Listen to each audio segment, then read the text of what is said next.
ഗുരുവായൂർ പഞ്ചാരമുക്കിൽ മരക്കമ്പനിയിൽ വൻ തീപിടുത്തമുണ്ടായി. പുലർച്ചെ 12:15 സംഭവം. തീ ആളി പടർന്നതോടെ പരിസരവാസികൾ വിവരം ഗുരുവായൂർ ഫയർഫോഴ്സിനെ അറിയിക്കുകയായിരുന്നു. ഫയർഫോഴ്സ് സംഘം സ്ഥലത്തെത്തി ഏറെ നേരം പണിപ്പെട്ടാണ് തീ അണച്ചത്.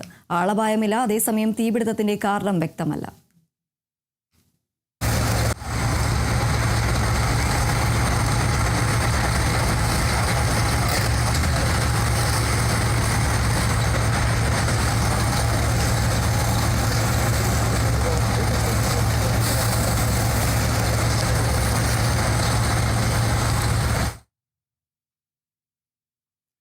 ഇടുക്കി കരിങ്കുന്നത്ത് നിരോധിത പുകയില ഉൽപ്പന്നങ്ങളുമായി 2 പേരെ പോലീസ് അറസ്റ്റ് ചെയ്തു.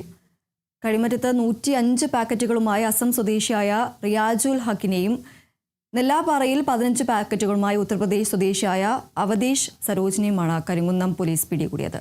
ഓപ്പറേഷൻ തൂഫാൻ പദ്ധതിയുടെ ഭാഗമായി നടത്തിയ പരിശോധനയിലാണ് പ്രതികൾ പിടിയിലായത്.